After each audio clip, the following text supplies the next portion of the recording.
ಅಂತಮ್ಮ. ಏನಂತಮ್ಮ ink ಮುಚ್ಚಳ ತೆಗ್ದು ಹಾಕೋ ಅಂತಮ್ಮ. ಏನ್ ವಿಷಯ ಹೇಳ. ಏನೋ ಅವ್ನು ಹೇಳ್ತಾ ಇಲ್ಲ. ಕೇಳ್ತಾ ಇದ್ದಾರಲ್ಲ ಹೇಳಂತಮ್ಮ. ಮಸಿ ಹಚ್ಚಕ್ ಹೋಗ್ತಿದ್ದಾನ ಅಂತಮ್ಮ, ಹಚ್ಚಕ್ ಹೋಗ್ತಿದೀನಿ. ಅಣ್ತಮ್ಮ ಫುಲ್ ಖುಷಿ ಆಗವನೆ. ಇವತ್ತು ಯಾರ ಕೈ ಸಿಗ್ತಾರ ಅವ್ರ ಕತೆ ಮುಗಿತಷ್ಟೇ. ಹಾಕು.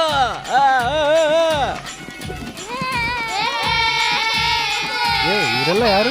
ಇವರೆಲ್ಲ ನಮ್ಮೂರು ವಾಲಂಟಿಯರ್ಸ್. ಅಂದ್ರೆ ಅದೇನಂದ್ರೆ ಹಬ್ಬದಲ್ಲಿ ಕುದುರೆಗಳು ನೋಡಕ್ಕೆಲ್ಲ ಜನ ಮುಂದೆ ಬರ್ತಾರಲ್ಲ, ಅದಕ್ಕೆ ಇವರೆಲ್ಲ ಮಸಿ ಹಚ್ಕೊಂಡು ಜನಗಳಿಗೆ ಹಚ್ಚಕ್ ಬರ್ತಾರೆ. ಜನರು ನಮ್ಮ ಮೈ ಮೇಲೆ ಮಸಿ ಬೀಳುತ್ತೆ ಅಂತ ಹಿಂದಕ್ಕೆ ಹೋಗ್ತಾರೆ. ಹೆಂಗಿದೆ ಐಡಿಯಾ? ಹಬ್ಬಕ್ಕೆ ಹಬ್ಬನೂ ಆಯ್ತು, ಕೆಲ್ಸಕ್ಕೆ ಕೆಲ್ಸನೂ ಆಯ್ತು. ಅಯ್ಯೋ ಸುಸ್ಸು ಮಾಡ್ಬಿಟ್ಟ. ಹಿಡ್ಕೊಳ್ಳಿ. ಸಾರಿ ರೀ. ಪರವಾಗಿಲ್ಲ. ಸರಿ ಹಿಂದೆ ನಲ್ಲಿ ಇದೆ, ಅಲ್ಲಿ ಹೋಗಿ ತೊಳ್ಕೊಂಬರು. ಹಾ ಸರಿಮ್ಮ.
ರಾಸ್ಕಲ್. ಬಿಡಿ ಬಿಡಿ ಬಿಡಪ್ಪ ಯಾಕೆ ಗಲಾಟೆ ನಡಿ ಬಿಡಿ ಚಿಕ್ಕ ಗಲಾಟೆ ಏನ್ ರೌಡಿಸಂ ಮಾಡ್ತಾ ಇದ್ದೀರಾ?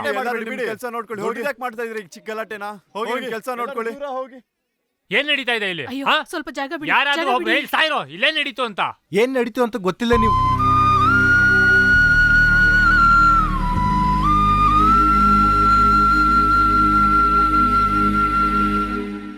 ಅವನೇನ್ರಿ ಹೇಳೋದು? ನಾನು ಹೇಳ್ತೀನಿ. ನಿಮ್ಮ ಬಗ್ಗೆನೇ ತಪ್ಪಾಗಿ ಮಾತಾಡ್ದ. ನಮಗೂ ನಿಮಗೂ 1000 ಸಮಸ್ಯೆಗಳಿದ್ರು ಇವನು ಯಾಕೆ ಮಾತಾಡ್ದ ಅಂತ ಕೇಳಿದೆ. ಹಾಗೆ ಮಾತಾಡ್ತೀನಿ ಅಂತಾನೆ. ಏಯ್ ನೀ ಮಾತಾಡ್ತೀನೋ ಅಂದೆ, ಮಾತಾಡ್ತೀನಿ ಅಂದ, ಅದಕ್ಕೆ ಹೊಡೆದೆ. ತಿರುಗಿಸಿ ನನಗೆ ಹೊಡೆದ. ನಿಮಗೋಸ್ಕರ ನಾನು ಅದಕ್ಕೆ ತಿರುಗಿಸಿ ಹೊಡೆದೆ.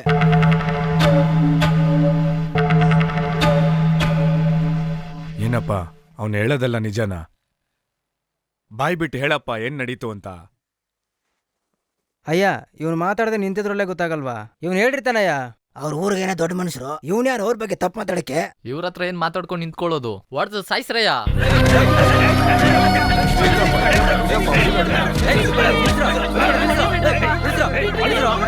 ಮಾತು ಮಾತಾಗಿರ್ಬೇಕು. ಕೈಯಾಕೆತ್ತೀರಾ? ಮತ್ತೆ ನಾನಿಲ್ಲಿ ನಿಂತಿರೋದಕ್ಕೆ ಏನ್ ಮರ್ಯಾದೆ? ಅದಲ್ಲಯ್ಯ, ಎಷ್ಟೇ ಆದ್ರೂ ಎಕ್ಸ್ ಪ್ರೆಸಿಡೆಂಟು ತಪ್ಪಾಗಿ ಮಾತಾಡಿದಾನೆ, ಅದು ತಪ್ಪಲ್ವೇನಯ್ಯ? ಅವನ್ ತಪ್ಪೇ ಮಾಡಿರ್ಲಿ, ಅದಕ್ಕಾಗಿ ನಾನ್ ಕ್ಷಮೆ ಕೇಳ್ತೀನಿ. ತಪ್ಪಾಯ್ತ್ರಪ್ಪ. ಅಯ್ಯ ಏನಯ್ಯ ಇದಕ್ಕೆಲ್ಲ ದೊಡ್ಡ ಮಾತು ಯಾಕೆ? ಏನೋ ತಿಳಿದೇ ನಡೆದೋಯ್ತು, ಇದಕ್ಕೆಲ್ಲ ನೀವು ಕ್ಷಮೆ ಕೇಳೋದಾ? ಹೋಗ್ಲಿ ಬಿಡಿ. ಯೋ ಹೋಗ್ರ ಎಲ್ಲ ಹಬ್ಬ ಮಾಡಕ್ ಹೋಗ್ರ ಎಲ್ರು. ಏನಾದ್ರು ಗಲಾಟೆ ಅಂದ್ರೆ ಬಂದ್ಬಿಡ್ತೀರಾ. ಹೋಗ್ರ ಹೇಳೆ, ಏನಾಯ್ತು ಅಂತ ಹೇಳು. ಯಾಕೆ ಹೀಗ್ ಅಳ್ತಾ ಇದೀಯಾ? ಏನ್ ನಡೀತು ಅಂತ ಹೇಳು.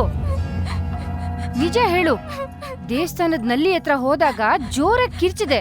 ಏನು ಅಂತ ಕೇಳಿದಕ್ಕೆ ಏನು ಇಲ್ಲ ಅಂತ ಹೇಳ್ದೆ. ನಿಜ ಹೇಳು, ಏನ್ ನಡೀತು ಅಂತ. ಸುರೇಶ್ ಯಾರ ಬಗ್ಗೆನೂ ತಪ್ಪಾಗಿ ಮಾತಾಡಲ್ಲ. ಅದ್ರಲ್ಲೂ ನಿಮ್ಮಪ್ಪನ ಬಗ್ಗೆ ಒಂದ್ ಮಾತು ತಪ್ಪಾಗಿ ಮಾತಾಡಿರಲ್ಲ. ನಿನ್ಗೂ ಸುರೇಶ್ ಮಧ್ಯೆ ಏನೋ ನಡೆದಿದೆ. ಹೇಳೆ, ಅದೇನು ಅಂತ ಹೇಳೆ. ನಿನ್ನ ಹೆತ್ತವಳು ನಾನು. ನಿನ್ ಬಗ್ಗೆ ನನ್ಗೆಲ್ಲ ಗೊತ್ತು. ನನ್ನ ಹತ್ರ ಏನು ಮುಚ್ಚಿಡ್ಬೇಡ. ಅದೇನ್ ನಡೀತು ಅಂತ ಹೇಳು. ಹೇಳೆ, ಹೇಳ್ತೀಯೋ ಇಲ್ವೋ?